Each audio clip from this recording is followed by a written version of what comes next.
கர்த்தருடைய பரிசுத்த நாமத்துக்கு மகிமை உண்டாவதாக. ஆண்டவரும் ரட்சகருமாகிய இயேசு கிறிஸ்துவின் நாமத்தினாலே இந்த வாழ்த்துக்களை தெரிவித்துக் கொள்கின்றேன்.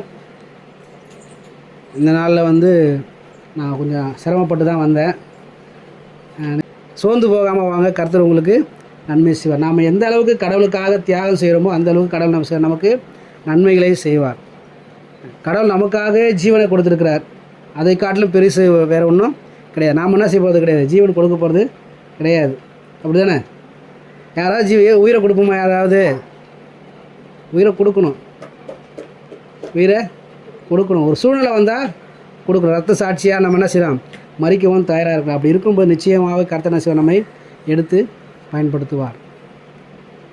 ஆகையினாலே இந்த நாளில் இப்படியாக ஒரு சில சிரமங்கள் மத்தியிலும் கடந்து வரும்படியாக கர்த்தர் கிருபை செய்தார். ஆகையினால கர்த்தருக்கு நான் கூடான கூடி சோத்திரங்களை எடுக்கிறேன். கர்த்தர் நம்மோடு கூட பேசுவாராக. நாம் தொடர்ந்து பார்த்து கொண்டிருக்கிறதான வேத வசனங்களுக்குள்ளாக நாம் போவோம். இன்றைய நாளில் பார்க்கும் பொழுது யாக்கோபு எழுதினான 1 நிருபம் 9, 10, 11 வசனங்கள் நாம் இன்றைக்கு வாசிக்க இருக்கிறோம். வாசித்து நாம் தியானம் செய்ய இருக்கிறோம். வாசிக்கலாம். 9, 10, 11. யாக்கோபு 1 நிருபம்.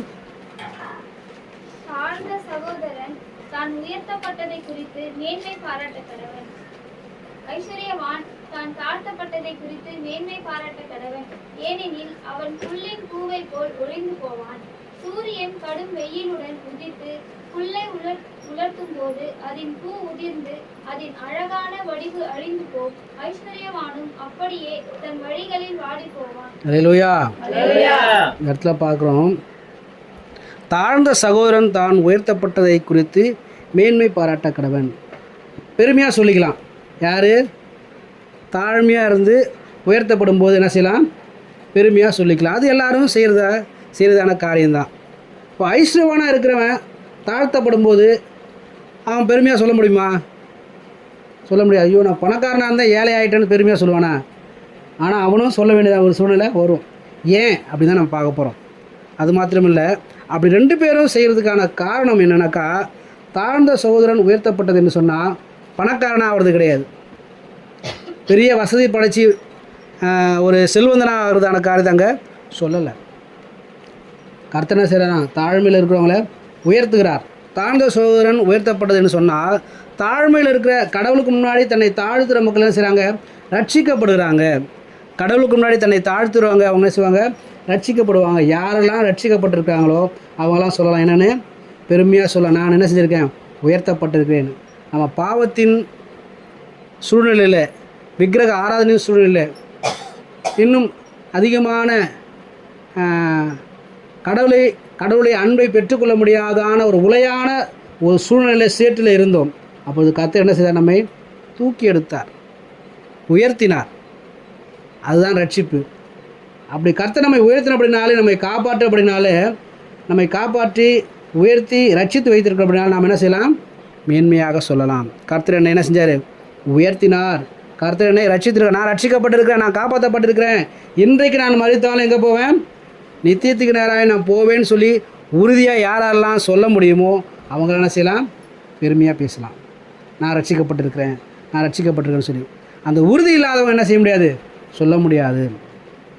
ரெண்டாவது இங்கே பார்க்கவும், ஐஸ்வர்யவான் தான் தாழ்த்தப்பட்டதை குறித்து மேன்மை பாராட்ட கடவன். ஐஸ்வர்யவான் அவனுடைய வாழ்க்கையில் முதலாவது வருவதான காரியம் என்னன்னாக்கா, மேட்டிமை வரும். ஐஸ்வர்யவானத்தில் முதலாவது வர்ற காரியம் மேட்டிமை வரும். அதான அவனுக்கு என்னது தெரியாது. மேட்டிமைனாக்கா பெருமை. ஐஸ்வர்யவானத்தில் என்ன இருக்கும், பெருமை இருக்கும். பெருமை உள்ளவனுக்கு தேவன் என்ன செய்கிறாரா, எதிர்த்து நிற்கிறார். யாருக்கு முதல்ல எதிரி, ஆண்டவர். பெருமையாக இருக்கிறவனுக்கு முதல்ல ஒரு எதிரி. எனக்கு எல்லாம் தெரியும், என்னால் முடியாது ஒன்றுமே கிடையாது, நான் நினச்சா இதை செய்திருவேன் அப்படின்னு சொல்கிறாங்க இல்லையா, அதெல்லாம் என்ன இப்படி வெளிப்பாடு, பெருமையினுடைய வெளிப்பாடு. அப்படி பெருமையாக இருக்கிறவங்களுக்கு முன்னாடி என்ன செய்கிறார், கர்த்தர் எதிர்த்து நிற்கிறார். ஆகையினாலே அந்த பெருமையாய் இருக்கக்கூடிய எண்ணத்தை உண்டாக்கக்கூடியது ஐஸ்வர்யம். அந்த ஐஸ்வர்யவான் அவன் பெருமையை விட்டு விலகும் பொழுது அவன் என்ன செய்யலாம், மேன்மையாக சொல்லிக்கலாம், மேன்மை பாராட்டலாம். நான் என்ன செய்யிருக்கேன், உயர்த்தப்பட்டிருக்கேன். ஐஸ்வர்யவான் இருந்து நான் என்ன செய்யிருக்கேன், கீழே வந்திருக்கிறேன். ஐஸ்வர்யத்தை விட்டு நான் கீழே வந்திருக்கிறேன். எதனால், என்னுடைய மேட்டிமையிலிருந்து கீழே வந்திருக்கிறேன். கர்த்தர் என்னையும் ரசித்து இருக்கிறாரு, கர்த்தர் என்னையும் தெரிந்து கொண்டு இருக்கிறார் சொல்லி அவன் என்ன செய்யலாம், அதை கொடுத்து பெருமையாக என்ன செய்யலாம், அவன் சொல்லிக்கலாம், மேட்டிமையாக அவன் சொல்லிக்கலாம். ஏன்னாக்கா ஐஸ்வரன் எப்படி இருக்கிறானா புல்லின் பூவை போல் இருக்கிறானா. புல்லின் பூ எப்படி இன்றைக்கு காலையில் பூத்து மாலையில் அது காய்ந்து போயிடுது, அது போல் காணப்படுகிறான். ஐஸ்வரனுடைய வாழ்க்கை அப்படி தான் இருக்கிறது. நாம் மேட்டுமை பாராட்ட வேண்டியவைகள் எவைகளை குறித்து நாம் மேன்மை பாராட்ட வேண்டும், எவைகளை குறித்து நாம் மேன்மை பாராட்டக்கூடாது என்று நாம் என்ன செஞ்சிருக்கோம், நல்லா தெரிஞ்சு வச்சுருக்கோம். தெரிஞ்சு வச்சுருந்தா தான் இந்த காரியத்தெலாம் குறித்து நம்ம என்ன செய்யலாம், பெருமையாக பேசலாம். இந்த காரியத்தை குறித்து நம்ம என்ன செய்யக்கூடாது, பெருமையாக பேசக்கூடாதுன்னு நம்ம புரிந்து கொள்ள முடியும். அப்படி செய்வோம்னு சொன்னால் தான் நம்முடைய வாழ்க்கையில் நாம் விசுவாசிகளாக இருக்கிறோமா அவிசுவாசிகளாக இருக்கிறோமா தெரியும். அவிசுவாசி என்ன செய்யும், கர்த்தர் மீது இருக்கிற நம்பிக்கையை என்ன செய்யாது, தள்ளி போடும். நம்ம ஐஸ்வர்யவான்லாம் இருந்தோம்னாக்கா கர்த்தர் மீது நமக்கு என்ன செய்யாது, நம்பிக்கையை குறைச்சி போடும். ஆகையினால தான் நமக்கு என்ன வருது, மேட்டிமை வருது. விசுவாச அளவு என்ன ஆகிடும், குறைந்து போகும். விசுவாச அளவு குறைந்து போகாதபடிக்கு நம்ம ஐஸ்வர்யவானில் இருப்போம் என்று சொன்னால் நிச்சயமாக நம்ம என்ன செய்யலாம், மேட்டிமையாக பெருமையாக சொல்லலாம். ஆபிரகாமை குறித்து பார்க்கும்போது ஆபிரகாம் செல்வச்சீமானாக இருந்தாராம், பெரிய பணக்காரர். யார், ஆபிரகாம் பெரிய பணக்காரர். ஆனால் அவர் என்ன இல்லை, மேட்டிமையாக பெருமையாக இல்லை. விசுவாசத்துக்கு முன்னுதாரணமாக அவரை காண்பிக்கிறாங்க வேத வசனத்தில். இப்போ நம்முடைய வாழ்க்கையில் கூட நாம் ஐஸ்வர்யவான்லாம் இருக்கும் பொழுது நாம் மேட்டிமை இல்லாதபடிக்கு இருப்போம் சொன்னாக்கா பெருமையாக சொல்லலாம். ஆனால் இன்றைய நாட்களில் நாம் பார்த்த வரையிலும் ஒரு சிலரை தவிர, ஒரு சிலர் ரொம்ப 100% கூட சொல்ல முடியாது, அந்த அளவுக்கு கம்மியான நபர் தானே இருக்காங்க, தன்னுடைய ஐஸ்வர்யத்தை குறித்து பெருமையாக பேசாமல் தாழ்மையாக இருக்கிறாங்க. ஆனால் கொஞ்சம் வந்தாலும் என்ன செய்கிறாங்க, பெருமையாக பேசுகிற ஆட்கள் தான் இன்றைக்கி நிறைய பேர் இருக்கிறாங்க. அப்படி நம்ம இருக்கக்கூடாது. அது மேட்டிமை ஏற்போம்னு சொன்னாக்கா கடவுளுக்கு அது விரோதமான ஒரு காரியத்தை, அவிசுவாச எண்ணத்தை அது கொண்டு வரும். நாம் தொடர்ந்து பார்க்குறது என்ன பார்க்குறோம், விசுவாசம் அவிசுவாசம் அதுதான் பார்த்துட்டு வரோம். விசுவாசமாக இருப்போம்னு சொன்னாக்கா சோதனைகள் வரும். அந்த சோதனை மேற்கொள்வதற்கு நாம் என்ன செய்யணும், ஆயத்தமாக இருக்கணும். பரிசுத்த ஆவியான துணையோடு கூட இருந்து நம்ம செய்யணும், அந்த அவிசுவாசத்தை மேற்கொள்ளணும். அப்படி அவிசுவாசத்தை மேற்கொள்ளலாம்னு சொன்னாக்கா நம்ம என்ன செஞ்சுருவோம், சோதனை மேற்கொள்ளணும் அவிசுவாசத்துக்குள்ளார நம்ம மூழ்கி போயிடுவோம். நம்ம விசுவாசம் உள்ளவர்களாய் நம்ம தொடர்ந்து வாழ சோதனை வரும்போது நம்ம அவைகளில் நம்ம என்ன செய்யணும், ஜெயம் எடுக்க நாம் முயற்சிகளை செய்வேன்னு சொல்லி நம்ம தொடர்ந்து பார்த்துட்டு வரோம். இப்படி நாம் நம்முடைய வாழ்க்கையில் விசுவாச அளவானது நாளுக்கு நாளாக செய்யணும், வளர்ந்துக்கிட்டே போகணும். ஒரு குழந்தை எப்படி ஒரு வயசுலேருந்து அப்படியே படிப்படியாக 2 வயசு 3 வயசு அப்படி வளர்ந்துகிட்டே போகிறாங்களோ அதே போல் நம்ம விசுவாசத்தில் என்ன செய்யணும், படிப்படியாக வளர்ந்துக்கிட்டே போகணும். அப்படி விசுவாசம் நம்ம வளர்ந்துக்கிட்டே போகணும்னு சொன்னாக்கா அங்கே என்ன இருக்குது, ஏதோ ஒரு சில பிரச்சனைகள் இருக்குது, அவிசுவாசமான சூழ்நிலைகள் ஏதோ இருக்குது, அவிசுவாசமான வார்த்தைகள், அவிசுவாசமான செயல்கள் ஏதோ இருக்குது. அதனால தான் என்ன செய்ய முடியல, விசுவாசில் தொடர்ந்து வளர முடியலை. அதனால் நம்முடைய வாழ்க்கையிலே விசுவாசம் உள்ளவர்களாக நாம் காணப்பட வேண்டும். விசுவாசம் உள்ளவர்களாக நாம் இருக்கலன்னு சொன்னாக்கா நம்முடைய சூழ்நிலையில் ஏன் நம்ம விசுவாசமாக இருக்கிறதுக்கான சூழ்நிலை இல்லை, நாம் இருக்கிறதான சூழ்நிலையில் அந்த விசுவாசம் காணாமல் போவதற்கு காரணம் என்ன, அவிசுவாசம் வருவதற்கான சூழ்நிலை என்ன என்று சொல்லி நம்ம என்ன செய்யணும், நன்கு அறிந்து கொள்ள வேண்டும். அவைகளை அறிந்து நம்ம அவைகளிலிருந்து விலக வேண்டும். புல்லின் பூவை போல தன் உருவம் மாறிவிடும். யாருடைய உருவம், ஐஸ்வர்யவானுடைய பெருமை பேசுவனுடைய மேட்டிமை எண்ணமுடையனுடைய சூழ்நிலை எப்படி போகுமா, புல்லின் பூவை போல தன் உருவத்தை அவங்க என்ன செய்வாங்க, மாற்றி விடுவாங்க. அந்த ஒரு பூ எப்படி தன்னுடைய அடையாளத்தை வெளிப்படுத்துகிறதோ அதுபோல் விசுவாசம் உள்ளவர்களும் என்ன செய்வாங்க, தன்னுடைய அடையாளத்தை வெளிப்படுத்துவாங்க. பூ எப்படி இருக்கும், நல்லா ஃப்ரெஷ்ஷாக இருக்கும். காலையில் பார்க்கும்போது நல்லா பூத்து ஃப்ரெஷ்ஷாக இருக்கும். கொஞ்ச நேரம் ஆனதுக்கப்புறம் அது என்ன செய்யும், கொஞ்சம் கலர் மாறும். அதுக்கப்புறம் வாடி வதங்கி காய்ந்து வீணாக போயிடும். அதுபோல் அதன் பிறகு அது என்ன வரும், ஒரு நாற்றம் வரும். அதுக்கு முன்னாடி வாசனை வரும், அதுக்கப்புறம் நாற்றம் வரும். புல்லுடைய அந்த பூவுடைய உருவம் எப்படி மாறி போகுது அதுபோல் ஐஸ்வர்யவானுடைய உருவம் என்ன செய்யும், ஒரு நாள் மாறி போகும். இன்றைக்கு ஐஸ்வர்யவானாக இருக்கலாம், பெரிய பெரிய பணக்காரனாக கூட இருக்கலாம். ஆனால் காலங்கள் மாறும்பொழுது, சூழ்நிலைகள் மாறும்பொழுது என்ன ஆகிடுவாங்க, அவங்க அப்படியே மாறி போயிடுவாங்க. இன்றைக்கி இந்தியாவிலே பெரிய பணக்காரர் யாருன்னு நினைக்கிறீங்க நீங்கள்? இந்தியாவிலே பெரிய பணக்காரர் எல்லாருக்கும் தெரியும், அம்பானி குடும்பம் தான் என்னது, இந்தியாவிலேயே பெரிய பணக்காரங்க. ஐஸ்வர்யம் என்பது ஒரு நிலையான ஒரு காரியம் இல்லை. அது என்ன செய்யும், ஒரு நாள் இங்கே இருக்கும், ஒரு நாள் அங்கே இருக்கும், மேலே ஏறும் இறங்கும். இந்த பூ மாதிரி புல்லின் பூவை போல செய்வாங்க. அவங்க மேட்டுமையாக பெருமையாக இருப்பாங்க சொன்னாக்கா அவங்க நிச்சயமாக ஒரு நாள் என்ன செய்வாங்க, கீழே இறங்கி வருவாங்க.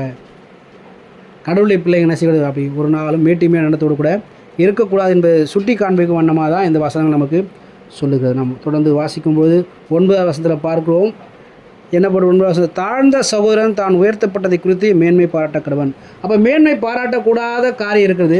எதை குறித்து மாத்திரம் மேன்மை பாராட்ட வேண்டும் சொல்லி காரியம் இருக்குது. முதல் வசனமாக வாசிக்கும்போது எரேமியா 9ஆம் அதிகாரம் 23-24 வசனத்தில் பார்க்கிறோம்.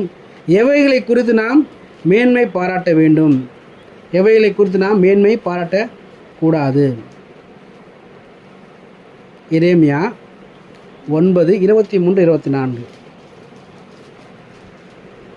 ஞானி தன் ஞானத்தை குறித்து மேன்மை பாராட்ட வேண்டாம், பராக்கிரமன் தன் பராக்கிரமத்தை குறித்து மேன்மை பாராட்ட வேண்டாம், ஐஸ்வர்யவான் தன் ஐஸ்வர்யத்தை குறித்து மேன்மை பாராட்ட வேண்டாம். மேன்மை பாராட்டுகிறவன் பூமியிலே கிருபையையும் நியாயத்தையும் நீதியையும் செய்கிற கர்த்தர் நான் என்று என்னை அறிந்து உணர்ந்திருக்கிறதை குறித்தே மேன்மை பாராட்ட கடவன் என்று கர்த்தர் சொல்லுகிறார். இவைகளின் மேல் பிரியமா இருக்கிறேன் என்று கர்த்தர் சொல்லுகிறார். அல்லேலூயா. யார் மேன்மை பாராட்டணும், யார் மேன்மை பாராட்டக்கூடாது? பெருமையாக சொல்லணும் அப்படின்னாக்கா யாரை சொல்லணும் அப்படின்னு சொல்லி இங்கே நல்லா தெளிவாக போட்டிருக்காங்க. ஞானம் என்ன செய்யக்கூடாதான்? தன்னுடைய ஞானத்தை குறித்து மேன்மையாக பேசக்கூடாது. எனக்கு நல்ல அறிவு இருக்குது, நான் நல்லா படிச்சிருக்கிறேன், எனக்கு நல்லா அறிவு இருக்குது, நல்லா படிச்சிருக்கிறேன், நல்லா பெரிய புத்தியோடு கூட தான் நான் நடந்துக்குவேன், எது செய்தாலும் என்ன செய்வேன், யோசித்து 1க்கு 3 தடவை என்ன செய்வேன், யோசித்து செய்வேன் அப்படி சொல்லி ஒரு சிலர்லாம் இருப்பாங்க. ஞானமாக பேசுவாங்க, புத்தியாக பேசுவாங்க. ஆனால் அதை குறித்து என்ன செய்யக்கூடாதான்? மேன்மை பாராட்டக்கூடாது. தன்னுடைய ஞானத்தை குறித்து, தன்னுடைய படிப்பை குறித்து என்ன செய்யக்கூடாது? மேன்மை பாராட்டக்கூடாது. ஏன்னா கர்த்தர் என்ன செய்வார்? ஞானியை தள்ளி என்ன செய்வார்? அவர் பேதையை ஒரு ஞானியாக மாற்றுவார். பேதையாக இருக்கிறவங்க முன்னாடி ஞானி என்ன செய்வார்? அவர் கீழே தள்ளுவார். ஆகையினால் ஞானத்தை குறித்து, தனக்கு இருக்கிறதான அந்த கல்வியை குறித்து என்ன செய்யக்கூடாது? நம்ம மேன்மை பாராட்டக்கூடாது. பராக்கிரமன் தன் பராக்கிரமத்தை குறித்து, சரீரத்தில் இருக்கிறதான பலனை குறித்து என்ன செய்யக்கூடாது? பெருமையாக பேசக்கூடாது. நல்ல ஆரோக்கியமாக இருக்கிறவங்க, நல்ல சரீரத்தில் திடகாத்திரமாக இருக்கிறவங்க செய்ய முடியாத காரியங்களை பலவீனமாக இருக்கிறவங்க என்ன செய்வாங்க? செய்துடுவாங்க. என்னால் ரொம்ப தூரம் என்ன செய்ய முடியாது, நடக்க முடியாது. ஆனால் இன்றைக்கி டெய்லி நான் செய்வேன், நான் டெய்லி காலையில் 5 கிலோமீட்டர் நான் வாக்கிங் போவேன். ஏன்னா எனக்கு என்ன ஆச்சு, ஸ்டோன் வந்ததுனால என்ன சொல்லிட்டாங்க, நடக்க சொல்லிட்டாங்க. எனக்கு கிட்டியில் ஸ்டோனுக்கு தான் நீங்கள் நடந்து தான் ஆகணும், அப்போ தானே செய்யும் அது கல் கறி தண்ணியை குடிச்சு நடக்கணும். அதுக்கு முன்னாடி நடக்க மாட்டேன். நான் நல்ல ஆரோக்கியமாக இருந்தேன், அப்போ நல்ல ஆரோக்கியமாக இருந்தேன், ஒரு பிரச்சனையும் இல்லை, அப்போலாம் நடக்க மாட்டேன், ஒன்றும் செய்ய மாட்டேன். ஆனால் இன்றைக்கி பலவீனம் வந்துருச்சு, என்ன செய்யறேன்னு நடக்க. தன்னுடைய சரீரத்தை குறித்து பெருமையாக பேசுவோம்னு சொன்னாக்கா கடவுள் என்ன செய்வார்? அவர் எதிர்த்து நிற்பார். அதை குறித்து என்ன செய்யக்கூடாது? பெருமையாக நம்ம ஒரு நாளும் பேசக்கூடாது. தன்னுடைய சரீரத்தை குறித்து, தன் சரீரத்தில் இருக்கிறான பலனை குறித்து, தன்னுடைய அழகை குறித்து. சிலர் என்ன செய்வாங்க? நல்லா அழகாக இருப்பாங்க, அதை குறித்து என்ன செய்யக்கூடாது? மேன்மை பாராட்டக்கூடாது. அதெல்லாம் ஒரு மாய். இப்போ வாலிப பருவத்தில் செய்வாங்க, அழகாக இருப்பாங்க. கொஞ்சம் வயசானதுக்கப்புறம் தோல் என்ன செஞ்சிடும்? சுருங்கி போயிடும். அழகு என்ன செஞ்சிடும்? பூ மாதிரி. எப்படி பூவுடைய உருவம் மாறி போகுதோ அதுபோல் அந்த அழகும் என்ன செய்யும்? மாறிப்போகும். தன்னுடைய சரீர பலத்தை குறித்து, தன்னுடைய சரீர அழகை குறித்து என்ன செய்யக்கூடாது? மேன்மையாக பெருமையாக பேசக்கூடாது. ஒரு நாள் வரும், ஒரு காலம் வரும், உலகத்தில் உலக அழகின்னு சொல்லி, உலக அழகுன்னு சொல்லி என்ன செய்கிறாங்க? நிறைய போட்டிலாம் வைக்கிறாங்க. ஒரு குறிப்பிட்ட காலம் வரைக்கும் என்ன செய்வாங்க? அவங்க அழகாக இருப்பாங்க. அதுக்கப்புறம் அவங்களுடைய உருவம் தோற்றம் மாறி போகும். ஆணழகுன்னு சொல்லி 8 முறை என்ன செய்கிறாங்க? ஒருத்தர் வந்தார், தெரியுமா? அது அமெரிக்க தேசத்தில் இருக்க ஒருத்தர் என்ன செய்ய 8 முறை ஆணழகுன்னு சொல்லி வந்தார். நல்லா திடகாத்திரமாக இருப்பார், நல்லா பாடி பில்டிங்லாம் பண்ணி என்ன செய்வார்? இருந்தார். 8 முறை பட்டம் வாங்கினார். 9ஆம் முறை வேறு ஒருத்தர் வாங்கினார். அவருக்கு இவர் என்ன செய்யணும்? கொடுக்கணும். ஆனால் இவரால் என்ன செய்ய முடியல, நடந்து போக முடியல. சரீரத்துக்கான பலன்லாம் போயிடுச்சு. முதல்ல ஆணழகன் போட்டியில் நல்ல ஆணழகன்னு சொல்லி திடகாத்திரமாக இருந்த நபர் சொல்லி அர்னால்டுன்னு ஒருத்தர் அமெரிக்க தேசத்தில் இருக்கிற அவருக்கு தான் கொடுத்தாங்க. அவர் தான் நிறைய படங்களையும் நடிச்சிருக்கிறார், சினிமாக்களையும் நடிச்சிருக்கிறாரு. அவர் ஒரு பிரசிடெண்ட்டாகவும் இருந்தார் அமெரிக்க தேசத்தில். அவர் என்ன செஞ்சார்? ஆணழகனாக இருந்தார் ஒரு காலத்தில். இன்றைக்கி அவருடைய உருவம் என்ன ஆச்சு? தோற்றம் மாறி ரொம்ப வித்தியாசமாக இருக்குது. சரீர பலன் இப்படி தான் இருக்கும், இருக்க வேண்டிய நேரம் வரைக்கும் தான் இருக்கும். அதுக்கப்புறம் என்ன செய்யணும்? சரீர பலன் போயிடும். அதை குறித்து நம்ம என்ன செய்யக்கூடாது? மேன்மையாக பெருமையாக பேசக்கூடாது. எனக்கு எல்லாம் முடியும், என்னால் எல்லாமே செய்ய முடியும், என்னுடைய சரீரத்தில் பலன் இருக்குது, ரத்தம் சூடு இருக்கிற வரைக்கும் என்ன செய்யும்? நல்லா இருக்கும். ரத்தத்தில் இருக்கிற சூடு குறையும் போது, ரத்தத்தினுடைய பலன் குறையும் போது நம்மளாலேயும் முடியாது. ஆகினா அதை குறித்து பெருமையாக பேசக்கூடாது. ஏன்னா அது நிலையானது கிடையாது. சரீர பலம் நிலையானது கிடையாது, ஞானமும் நிலையானது கிடையாது. இந்த உலகத்திலேயே அதிகமாக படித்தது யார் தெரியுமா உங்களுக்கு? அதிகமாக கல்வி படித்தது பழைய ஏற்பாட்டில் ஒருத்தருக்கிறாரு, புதிய ஏற்பாட்டில் ஒருத்தருக்கிறாரு. அதிகமாக படித்தவர் ஏன்னா மோசே தான். மோசே எங்கே படித்தார்? அரண்மனையில் போய் ராஜாக்கள் படிக்கிறதான சாஸ்திரங்கள் எல்லாம் படித்தார். பெரிய ஞானி அவர். கடைசியில் அவர் இஸ்ரவேல் ஜனங்களை வழி நடத்தும் போது அவருக்கு என்ன ஆயிடுச்சு? உண்மையே ஆண்டவரே, நான் திக்குவாயி மந்தனாவு, என்னால் ஒன்றும் பண்ண முடியாது, எனக்கு ஒன்றும் பலனும் கிடையாது, நான் பேசுகிறதும் முடியாது, என்னால் அந்த அளவுக்கு என்ன செய்ய முடியாது, ஞானமாக பேச முடியாதுன்னு சொன்னார். ஆனால் ஞானியாக இருந்தார், அவரால் என்ன செய்ய முடியல, பேச முடியல. ஏன்னு சொன்னால் ஒரு காலம் வரும், அந்த நேரம் வரும்போது ஞானமும் போயிடும், சரீரத்தில் இருக்கிறதான பலனும் போயிடும். நிலையானது எதுவோ அதை மாத்திரம் நாம் என்ன செய்யணும், மேன்மையாக எண்ண வேண்டும். ஐஸ்வர்யவானதனுடைய ஐஸ்வர்யத்தை என்ன செய்வான், இழந்து போவான். அதனால் ஐஸ்வர்யத்தை கொடுத்து சரீர பலனை கொடுத்து ஞானத்தை கொடுத்து என்ன செய்யாதீங்க, ஒரு நாள் மேன்மையாக நீங்கள் பேசாதீங்க, மேன்மையாக எண்ணவும் கூடாது. அதற்கு மாறாக இந்த பூமியிலே கிருபையும் நியாயத்தையும் நீதியும் செய்கிறதான கர்த்தரை மாத்திரம் என்ன செய்யணும், மேன்மையாக பேச வேண்டும். நமக்கெல்லாம் செய்கிற கர்த்தர் கிருபை செய்கிறார். ஒவ்வொரு நாளும் கர்த்தர் நம்ம மீது கிருபையாக இருக்குது. அப்படின்னால தான் நமக்கு என்ன செஞ்சுருக்காரு, ஜீவன் கொடுக்குறாரு, நல்ல ஆகாரம் கொடுக்குறாரு, நல்ல உடையை கொடுக்குறாரு, இருக்கிறதுக்கு இடம் கொடுக்குறாரு. அநேகருக்கு என்ன இல்லை, வீடு இல்லை தங்குறதுக்கு.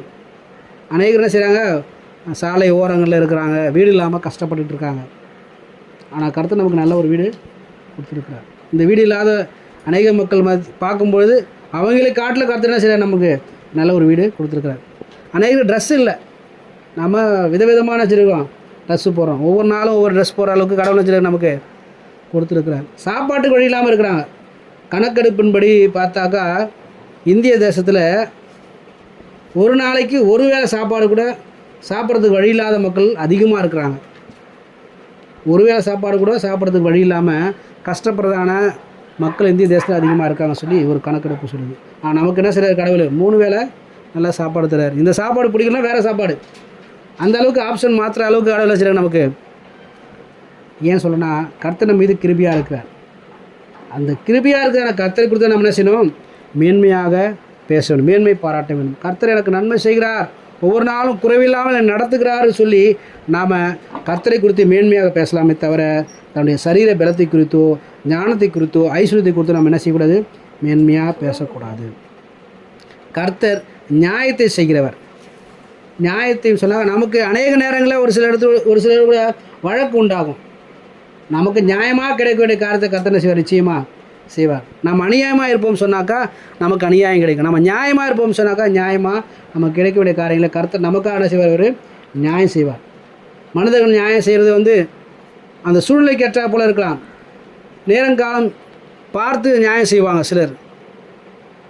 ஒரு சிலர் வசதிக்கு ஏற்றா போல் நியாயம் செய்வாங்க. தெரிஞ்சவங்களுக்கு ஒரு நியாயம், தெரியாதவங்களுக்கு ஒரு நியாயம், சொந்தக்காரங்களுக்கு ஒரு நியாயம், பிரத்தியாருக்கு ஒரு நியாயம், ஜாதிக்காரங்களுக்கு ஒரு நியாயம், ரத்த சம்பந்தமானவர்களுக்கு நியாயம் செய்வாங்க இல்லையா? அது மனிதனுடைய இயல்பு, மனிதன் செய்வான். ஆனால் கர்த்தர் அப்படி செய்கிறவர்கள் எல்லாவற்றிலும் அவர் என்ன செய்வார், சரியாக நியாயம் செய்கிறவர். அவர் கிருபை செய்கிறவர், அவர் நியாயம் செய்கிறவர், அவர் நீதி செய்கிறவர். கர்த்தர் கிருபையையும் நியாயத்தையும் நீதியும் செய்கிறவராக இருக்குது. அப்படின்னாலே அதை நம்ம அறிந்திருந்தோம் சொன்னாக்கா கர்த்தரை குறித்து மாத்திரம் என்ன செய்யலாம், நம்ம மேன்மையாக சொல்லலாம், பெருமையாக சொல்லலாம், மேன்மை பாராட்டலாம். நான் யாருடைய பிள்ளை, கர்த்தருடைய பிள்ளை. ஏன்னா எனக்கு அவர் கிருபை செய்கிறவர், எனக்கு நியாயம் செய்கிறவர், எனக்காக அவர் என்ன செய்கிறார், நீதி செய்கிறவர். ஆகினா அதை குறித்து நான் மேன்மையாக பாராட்டலாமே தவிர என்னுடைய சொந்த பலனோ என்னுடைய சொந்த அறிவோ சொந்த செல்வமோ அதை குறித்து நான் மேன்மை பாராட்டாது ஒன்றும் கிடையாது. ஏன்னா ஒரு நேரம் போல் அது இருக்காது, என்ன செய்யும், சூழ்நிலைக்கு ஏற்றா போல், காலங்கள் ஏற்றா போல் அது மாறி போகும்னு சொல்லி பார்க்கணும். இரண்டாவதாக எதை குறித்து நாம் மேன்மை பாராட்டணும், எவைகளை குறித்து நாம் மேன்மை பாராட்டக்கூடாது பார்க்கும் பொழுது இரண்டாவதாக யாக்கோபு, அதே யாக்கோபு புத்தகத்தில் 2ஆம் அதிகாரம் 5-6 வசனங்களை வாசிக்கலாம். என் பிரியமான சகோதரரே கேளுங்கள், தேவன் இவ்வுலகத்தின் தரித்திரரை விசுவாசத்தில் ஐஸ்வர்யவான்களாகவும் தம்மிடத்தில் அன்பு கூறுகிறவர்களுக்கு தாம் வாக்குத்தத்தம் பண்ணின ராஜ்யத்தை சுதந்திரிக்கிறவர்களாகவும் தெரிந்து கொள்ளவில்லையா? நீங்களோ தரித்திரரை கனவீனம் பண்ணுகிறீர்கள். ஐஸ்வர்யவான்கள் அல்லவோ உங்களை ஒடுக்குகிறார்கள், அவர்கள் அல்லவோ உங்களை நியாயாசனங்களுக்கு முன்பாக ஈர்க்கிறார்கள். அல்லேலூயா. இந்த இடத்துல பார்க்கும்பொழுது நாம் எவைகளிலே நாம் மேன்மை பாராட்ட வேண்டும் சொல்லி பார்க்கும் பொழுது, விசுவாசத்தில் ஐஸ்வர்யவான்களாகவும் தம்மிடத்தில் அன்பு குறைவுகளுக்கு தாம் வாக்குத்தம் பண்ணின ராஜ்யத்தை சுதந்திரிக்கிறவர்களாகவும் தெரிந்து கொள்ளவில்லையா? நாம் நம்முடைய விசுவாசத்தில் ஐஸ்வர்யவான்களாக இருக்க தான் கர்த்தர் என்ன செய்கிறாரு? பிரியப்படுறார். அதை குறித்து நம்ம மேன்மையாக சொல்லலாம். நான் விசுவாசத்தில் யார்? என்கிட்ட நிறைய விசுவாசம் இருக்குது அப்படின்னு சொல்லி நம்ம பெருமையாக சொல்லலாம், மேன்மையாக சொல்லலாமே தவிர, அவிசுவாசமாக இருக்கிறவங்க என்ன செய்ய முடியாது? நான் ஒரு அவிசுவாசி சொல்லி மேன்மையாக பேச முடியாது. நம்ம இடத்துல பொன் பொருள் அதிகமாக இருக்குதோ இல்லையோ, விசுவாசமானது என்ன செய்யணும்?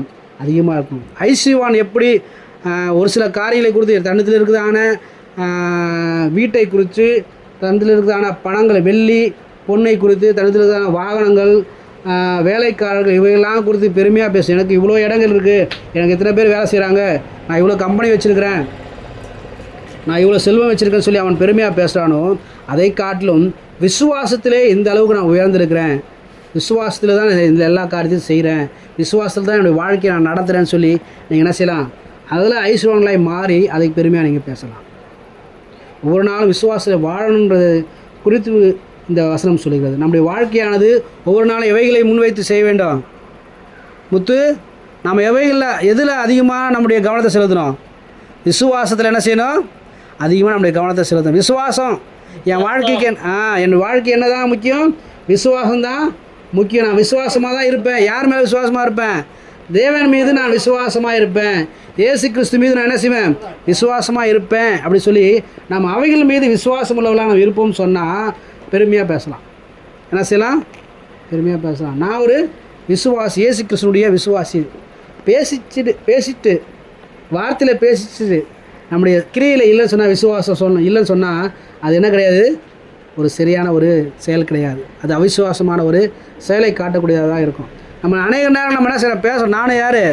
நானும் விசுவாசி தான், நானும் சர்ச்சுக்கு தான் போகிறேன், நானும் பைபிள் தான் படிக்கிறேன்னு சொல்லி நம்ம செய்கிறோம், சொல்கிறோம். ஆனால் நம்முடைய கிரியில் காண்பிக்கிறோமா? நம்மளுக்கு விசுவாசம் இருக்குதா? அநேக நேரம் நம்முடைய விசுவாசத்தை எதன் மூலமாக சோதித்து பார்க்குறோம்? நமக்கு வருதான சூழ்நிலையில் நம்முடைய விசுவாசத்தை நம்ம சோதித்து பார்க்குறோமா? விசுவாசத்தில் ஐஸ்வர்யவான்லாம் இருக்கணும்னு சொல்லி வசனம் சொல்லுது. ஐஸ்வர்யவான் எப்படி இருப்பான்? பெருமையாக இருப்பான். நான் என்கிட்ட பணம் இருக்குதுன்னு சொல்லி அவனை சொல்ல பெருமையாக இருப்பான். அதுபோல் விசுவாசி நம்ம பெருமையாக இருக்கிறோமா? நம்முடைய விசுவாசத்தில் நான் யார் தான் நம்பியிருக்கிறேன்? இயேசுவை தான் நம்பியிருக்கிறேன்.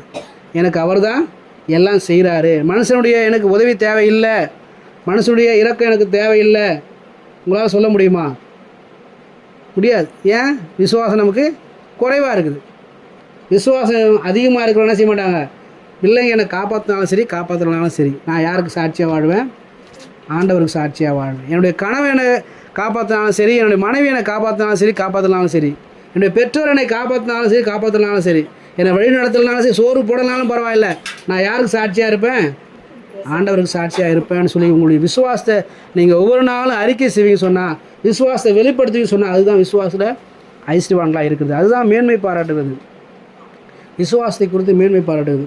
முதலாக நம்ம எவைகளை மேன்மை பாராட்ட வேணும்? கர்த்தரை மாத்திரம் குறித்து மேன்மை பாராட்டு. ரெண்டாவது, நம்ம இருக்கிறதான விசுவாசத்தை வர்த்திக்க பண்ணி, விசுவாசத்தை ஐஸ்வர்யவான்களாய் மாறி அவைகளை குறித்து நம்ம என்ன செய்யணும்? மேன்மை பாராட்டணும்னு சொல்லி பார்க்கிறோம். மூன்றாவதாக பார்க்கும்போது, அப்படி 1 சாமுவேல் 2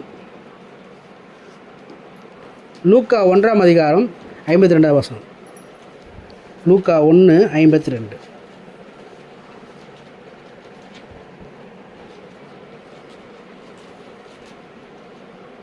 அவர் என்ன செய்கிறாராம்? ஆண்டவர் தாழ்ந்தவர்களை உயர்த்துகிறார் சொல்லி பார்க்கும்போது, பலவான்களை ஆசனங்களிலிருந்து தள்ளி தாழ்மையுள்ளவர்கள் என்ன செய்கிறார்? அவர் உயர்த்துகிறார். அல்லேலூயா. பெருமையுள்ளவருக்கு கர்த்தர் எதிர்த்து நிற்கிறார், தாழ்மையுள்ளவர்களுக்கோ கிருபை அளிக்கிறார். நாம் தாழ்மையாக இருப்போம் சொன்னால் கர்த்தர் என்ன செய்கிறாராம்? உயர்த்துகிறார். நம்முடைய வாழ்க்கையிலே நாம் தாழ்மை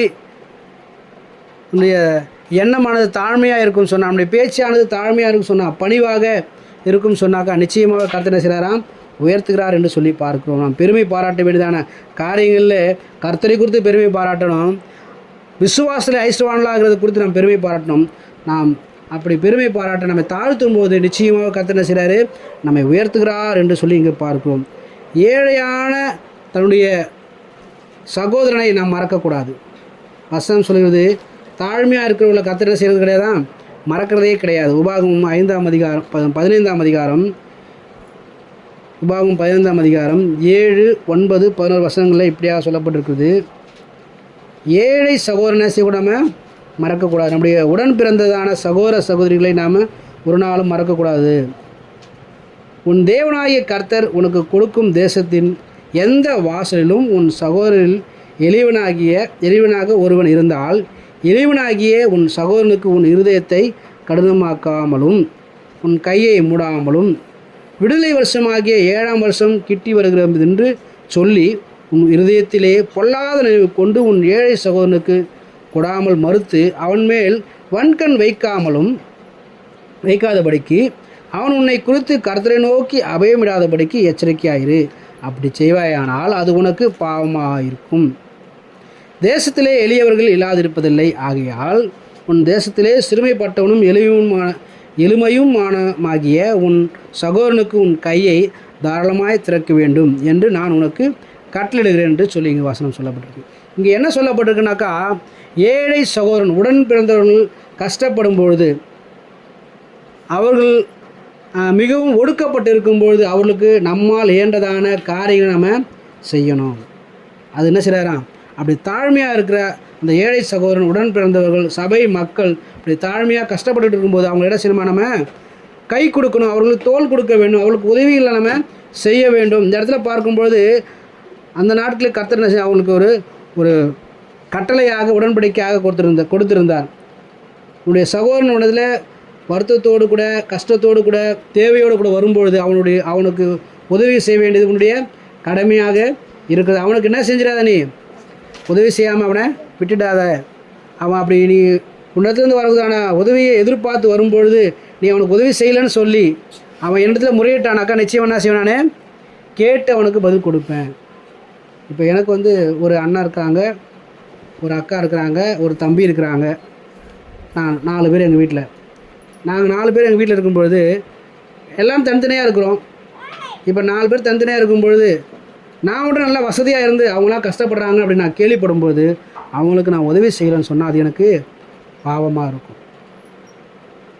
ஒருவேளை நான் கஷ்டப்படும் போது அவங்க அதெல்லாம் தெரிஞ்சு கேள்விப்பட்டு எனக்கு உதவி செய்யலை, எனக்கு தோள் கொடுக்கலன்னு சொன்னால் அது அவங்களுக்கு பாவமாக இருக்கும். அப்படி யார் கஷ்டப்பட்டு ஆண்டவரத்தில், ஆண்டவரே நான் ரொம்ப கஷ்டப்படுறேன், என்னுடைய சகோதரர்கள் சகோதரிகள்லாம் செய்கிறாங்க, நல்லா இருக்கிறாங்க, அவங்க மூலமாக எனக்கு என்ன செய்யுங்க, ஒரு சில உதவிகள் தாங்க. நம்மளுடைய கடமை அது. உடன் பிறந்தவர்களுக்கு நன்மை செய்ய வேண்டியது, உதவி செய்ய வேண்டியது நம்முடைய கடமை. அப்படி அவங்க வேண்டுவாங்க சொன்னால் கர்த்தர் என்ன செய்வாராம், கேட்பாராம். அந்த ஜெபத்தை கேட்டு அவங்களுக்கு உதவிகளை செய்வார். உதவி செய்யாத நபர்களுக்கு என்ன செய்வார், அவர் பனிஷ்மெண்ட் கொடுப்பார். அது பாவமாக இருக்குது இல்லையா. பாவம் செய்கிற ஒவ்வொரு மனுஷனும் என்ன செஞ்சாகணும், தண்டனையை அனுபவித்தே ஆகணும். எனக்கு வசதி அதிகமாக இருக்குது, எனக்கு மிஞ்சிதான செல்வங்கள் இருக்குது என்கிட்ட அப்படி சொல்லி என்னுடைய கஷ்டப்படுறதான சகோதரனுக்கோ சகோதரிக்கோ நான் உதவி செய்யலைன்னு சொன்னால் அது எனக்கு பாவம். கர்த்தர் அந்த சகோதரனுடைய ஜெபத்தை கேட்டு என்ன செய்வார், என்னை தண்டிப்பார் அப்படின்னு வசனம் போட்டிருக்கு. அது பழைய ஏற்பாட்டு காலத்தில் அது ஒரு நிபந்தனையாக அங்கே சொல்லப்பட்டிருந்தது. நம்முடைய வாழ்க்கையில் கூட நான் மேன்மையாக பாராட்டணும்னு சொன்னாக்கா கர்த்தரை குறித்து மேன்மையாக பாராட்டணும். கர்த்தர் நமக்கு செய்து வருகிறதான நீதி நியாயங்களை குறித்து மேன்மையாக பாராட்டணும். நமக்கு இருக்கிறதான விசுவாச அளவை குறித்து மேன்மையாக பாராட்டணும். அதே நேரத்தில் தாழ்மையாக இருக்கிறதான, கஷ்டப்படுகிறதான, வேதனைப்படுகிறதான, மிகவும் நெருக்கமான சூழ்நிலை இருக்கிறதான நம்முடைய உடன் பிறந்ததான சகோதர சகோதரர்களுக்கு நாம் உதவி செய்ய வேண்டியது அவசியமாக இருக்குது. அப்படி செய்யும்பொழுது கர்த்தர் என்ன செய்வார், நிச்சயமாக நம்மை அவர் ஆசீர்வதிப்பார். அப்படி நம்ம உதவி செய்யாமல் போனால் அது நமக்கு என்னவாக இருக்கும், பாவமாக இருக்கும் சொல்லி வசனம் சொல்லுங்கள். நாம் அப்படி உதவிகளை செய்வோம். தாழ்மையாக இருக்கிறதான, வருத்தத்தில் தேவையோடு இருக்கிறதான பிள்ளைகளுக்கு நாம் உதவி செய்ய வேண்டியது நம்முடைய கடமையாக இருக்குது. அநேகருக்கு சாப்பாடு இல்லாமல் இருப்பாங்க, அவங்களுக்கு நம்ம சாப்பாடு கொடுக்கலாம். ட்ரெஸ் இல்லாமல் இருப்பாங்க, அவங்களுக்கு ட்ரெஸ் வாங்கி கொடுக்கலாம். பிள்ளைங்க படிப்புக்கு தேவையோடு இருப்பாங்க, ஃபீஸ் கட்ட முடியாமல் இருப்பாங்க, அதை செய்யலாம். நம்ம ஏன்றதை என்ன செய்யலாமல் செய்யலாம். தாராளமாக செய்ய முடிஞ்சால் செய்யலாம், இல்லை நம்ம என்ன ஏன்ற அளவுக்கு இருக்குதோ அந்த அளவுக்கு நம்ம செய்யலாம். அப்படி செய்யும்போது நிச்சயமாகவே கர்த்தர் என்ன செய்வார், நம்மை ஆசீர்வதிப்பார். நான் வன்கணனாக இருப்போம்னு சொன்னால் நான் எதுக்கு அவனுக்கு கொடுக்கணும், நான் கஷ்டப்பட்டு சம்பாதிச்சதை நான் எதுக்கு அவனுக்கு கொடுக்கணும், நான் எதுக்கு அவளுக்கு கொடுக்கணும், அப்படி நம்ம வன்கண்ணாக இருப்போம்னு சொன்னால் நிச்சயமாகவே நாம் என்ன செய்வோம்? தண்டிக்கப்படும். அது எப்படியா இருக்குது? பாவமாக இருக்கு சொல்லி வசனம் சொல்லுகிறது. ஆகியனால் நாம் ஞானமாய் நடக்க வேண்டும். பிரியமானவர்களே, நம்முடைய வாழ்க்கையிலே கர்த்தர் நம்மை தெரிந்து கொண்டதான நோக்கம் உண்டு. நம் குடும்பம் ஆசீர்வதிக்கப்பட நம்ம என்ன செய்திருக்கிறார்? அவர் தெரிந்திருக்கிறார். ஆகையினாலே கர்த்தர் நம்மை தெரிந்து கொண்ட நோக்கத்துக்கு நாம விட்டு கொடுத்து நாம் செயல்படுவோம் என்று சொன்னால், உதவிகளை செய்வோம் என்று சொன்னால் தெய்வ நாமம் மகிமைப்படும். அல்லேலூயா. அவைகள் குறித்து நாம் பெருமையாக மேட்டிமையாக நம்ம பேசலாம். அது மாத்திரமில்லை, எளியவர்கள் என்ன செய்கிறார்? அவர் மறக்கிறதே கிடையாது. நாமும் என்ன செய்யக்கூடாது? நம்முடைய எளியவர்களாகிய நம்முடைய உடன் பிறந்தவர்கள் நாமும் மறக்கக்கூடாது. எளியவர்களை கர்த்தர் என்ன செய்கிறாராம்?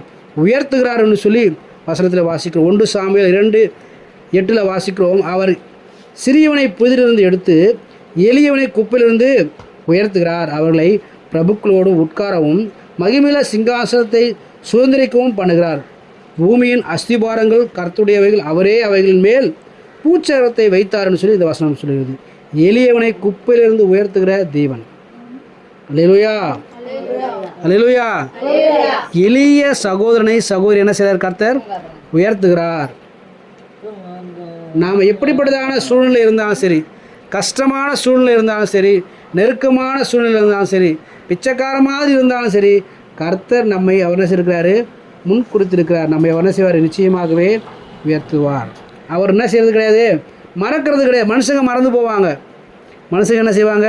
மறந்து போவாங்க. சில நேரம் அவங்க அந்த டிஸ்டன்ஸ் மெயின்டைன் பண்ணுவாங்க. அவங்களுக்கெல்லாம் நான் உதவி செய்யணுமா? என் ஸ்டேட்டஸ் என்ன, என் தகுதி என்ன, அவங்களுக்கு நான் உதவி செய்யணுமான்னு சொல்லி என்ன செய்வாங்க? அவங்க அதை நினச்சி மறந்து போகலாம். இல்லை, உண்மையாகவே அவங்களுடைய ஞாபகம் மறதினால மறந்து போகலாம். கர்த்தர் என்ன செய்ய மாட்டார்? எளியவர்களை மறக்க மாட்டார். எளியவர்களாகி நம்ம என்ன செய்கிறது கிடையாது? கர்த்தர் ஒருபோதும் மறக்கிறது கிடையாது. அப்போ நாம் என்ன செய்யக்கூடாது? எளியவர்களை நம்ம மறக்கக்கூடாது. கஷ்டப்படுறவங்களை குறித்து நம்ம மறக்கக்கூடாது. அவங்க மீது கரிசனை உள்ளவர்களாக, அவர் மீது இரக்கம் உள்ளவர்களாக இருக்க வேண்டும். அவர்களை பார்க்கும்போது அவர்கள செய்யணும், நம்ம தூக்கி விடணும். சிறியவனை புதிலிருந்து தூக்கி விடுகிறார், எளியவர்களை குப்பையிலிருந்து அவர் உயர்த்துகிறார் என்று சங்கீதங்களை வாசிக்கிறோம். அது மாத்திரமில்லை, அப்படி செய்யாமல், உயர்த்தி விடாமல், தூக்கி விடாமல், அவளுக்கு உதவி செய்யாமல் நாம் இருப்போம்னு சொன்னால் ஒரு வசனத்தை வாசிக்கலாம். நீதிமொழிகள் 17ஆம் அதிகாரம் 5வது வசனம். ஏழையை பரியாசம் பண்ணுகிறவன் அவனை உண்டாக்கினவரை நிந்திக்கிறான். ஆபத்தை குறித்து கழிக்கிறவன் தண்டனைக்கு தப்பான்.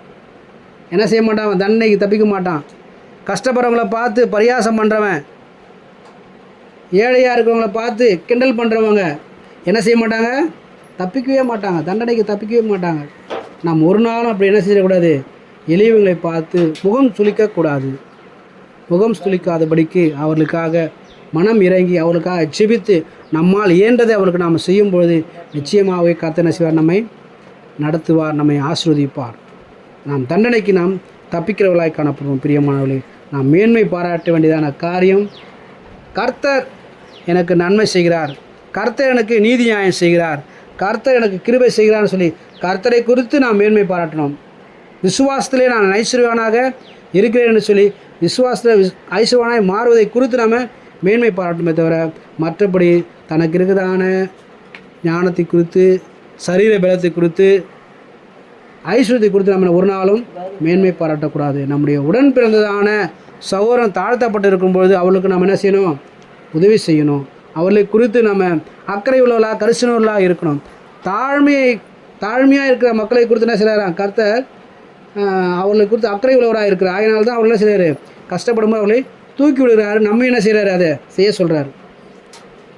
கர்த்தர் அதில் இரக்கமாக இருக்கிறபடினால, அவர் மனதுருக்கமாக இருக்கிறபடினால, அவர் சிந்தனையில் வைத்திருக்கிறதுனால, தாழ்மையாக இருக்கிறவங்கள அவர் கர்த்தர் சிந்தனையில் வைத்திருக்கிறபடினால அவர் என்ன செய்கிறார்? அவர் அவங்கள தூக்கி விடுகிறார். நம்மையும் அதை செய்ய சொல்லி அவர் உற்சாகப்படுத்துகிறார். நாம் அது செய்யும்போது நிச்சயமாகவே கர்த்தர் என்ன செய்வார்?